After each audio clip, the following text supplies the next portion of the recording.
Hey guys, welcome back. I'm Cory Firth, former agency founder and creator of FlowRx. I build workflow tools and lifestyle systems that help high capacity people build, create, and do more with less stress. Now, today we're talking about burnout. If you're burnt out right now or you've been burnt out in the past and resting didn't fix it for you, then you're in the right place right now. If you've ever taken time off to relieve stress from work and have only felt the heaviness of that stress return as soon as you get back, then you're going to love this because today I'm going to share with you the 6 root triggers of burnout and how to overcome them so burnout becomes a thing of the past. Most of us were taught that burnout is about exhaustion, too much work, too many hours, not enough rest. And I know that the state of burnout really feels like rest is the option, and we've created rest as sort of that default way of coping with this feeling or this experience. But here's the thing that most people won't tell you, and what most people really don't want to hear: time off doesn't fix burnout. It might feel good in the moment, which is why it's become sort of our default state of dealing with this experience. But in many cases, it actually makes burnout worse because you're just delaying fixing the real problem that will still exist when you start back into your work again. The best analogy for this is it's like putting a band-aid over a bullet wound. I'm sure a lot of you watching this can relate to that. Work is maxing you out, so you book a trip down south to sit by the beach and drink cocktails. But when you get there, you still have this gnawing knowing in the background of your mind that you're going to come back to the same hellscape that you left. So the stress doesn't really leave. It just kind of quiets down for a day or two. You're laying on the beach, but part of your nervous system can't really embrace the value of the experience you're in. You're still bracing for pressure, for stress, for all the demands on your time. Your nervous system knows that nothing's really changed. The workload is still there. The dynamics are still there. The pressure is still there. You're just drowning in daiquiris instead of emails in your inbox. That's the bullet wound. The vacation, the long weekend, the I just need a break mindset, that's the Band-Aid. And every time you peel the Band-Aid back off and go back to work, the wound opens up. Sometimes it hurts even more because now you're frustrated that rest didn't really do the job to fix the problem. But the truth is, the problem was never your capacity to rest. The problem is that burnout isn't caused by exhaustion and overwork. That's just a symptom. In most cases, there are 6 triggers of burnout that have almost nothing to do with exhaustion, that if stopped quicker and solved for in real time, will help you overcome those nagging symptoms of burnout and disease. And I say disease because burnout is actually classified by the International Classification of Diseases, and I know about this disease firsthand. When I was building my agency, I hit complete and utter physical and mental exhaustion like I had never experienced before. Client emails, employee demands, zero time for myself, and no one to share my struggles with.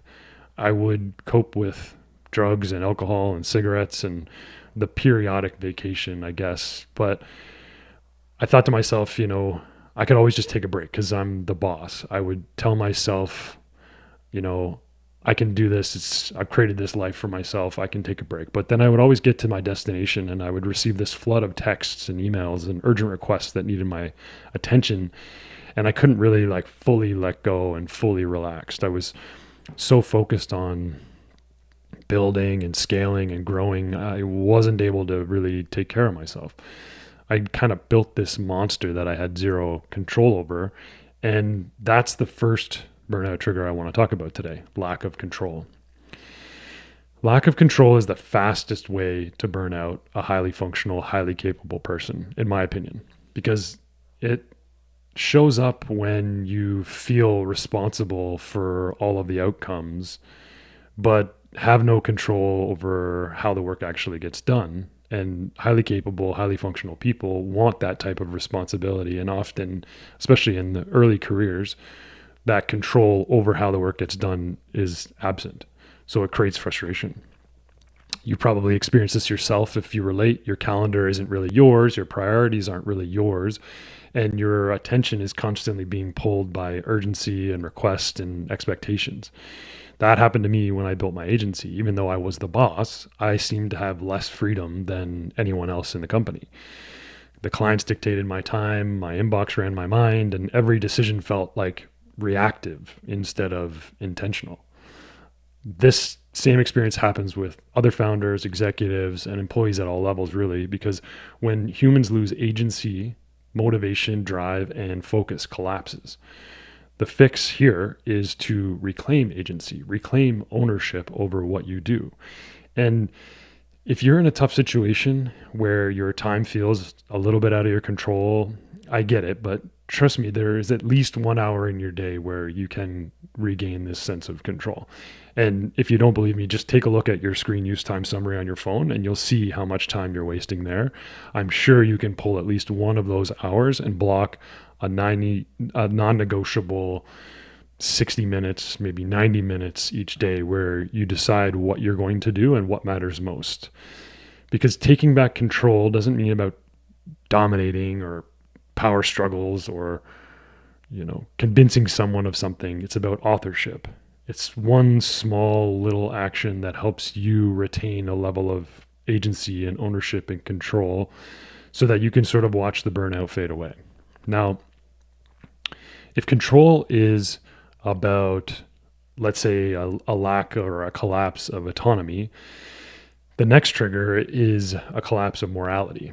The second trigger is values conflict. And to me, it's probably the sneakiest one because a high agency person can be productive and competent and really actually even extremely successful at what they do. And they can still burn out if values don't match the environment that you're working in. When you're doing work that looks good on paper, but kind of feels wrong in your mind or your body, you'll typically become kind of cynical, irritated, and resentful. You'll start to slack off, ignore people, kind of do a bad job because your integrity is trying to get your attention. Burnout accelerates when you're constantly betraying what matters to you and your heart, even in the smallest of ways. If you find yourself in a values conflict in your work, the best thing to do is to audit your current environment by doing a bit of an audit of your values. Most people don't do this. So what I would suggest is write down 3 kind of non-negotiable values that you hold in your life. Write them down as behaviors. This helps to sort of like make them visible in your day-to-day. So you might have a value of, let's say, honesty. And the behavior of that is how you stop agreeing to timelines or expectations that you can't meet. Instead, you want to teach yourself how to communicate what you know is true. This doesn't just help you burn out here. It also helps you become more productive because you know what work will slip if you're loading your plate too high. Another good example might be values. If you respect value as a high level value for yourself, then it means something like your calendar isn't just a free-for-all. Meetings have to have a purpose and boundaries need to exist because urgency doesn't automatically outrank importance, especially when meetings can almost often be an email. So it's really important to create boundaries that people can respect and communicate those boundaries about your time so that you show the respect for yourself. This will not just increase the value of your work, but it will also decrease stress in the process. Now, values conflict might be the most unconscious burnout trigger, but this next one is the most obvious to me. Burnout trigger number 3 is insufficient reward. A simple way to think about this is that people don't burn out from effort. They burn out from that effort not being recognized. And reward isn't just about money either. It's being in positions as an employee or with clients where you're not just being paid at a high level, but the respect is also at a high level. It's about recognition. It's about growth. It's about progress. It's about a sense that, what you're doing actually matters. When your effort doesn't have much meaning to it, you can unconsciously disconnect from the work altogether. Slowly, you'll start to see that your mind and your body stop really cooperating with the responsibilities and expectations that you have. And you need to sort of like brute force effort into being productive. And so, one practical way to overcome this is to understand what enough looks like for you and to communicate that clearly. So, you tell your boss or your client what compensation and feedback and growth and validation means to you and your work.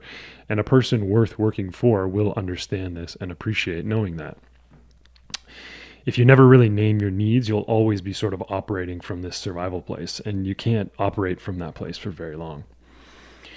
Speaking of that place, the fourth trigger is workload.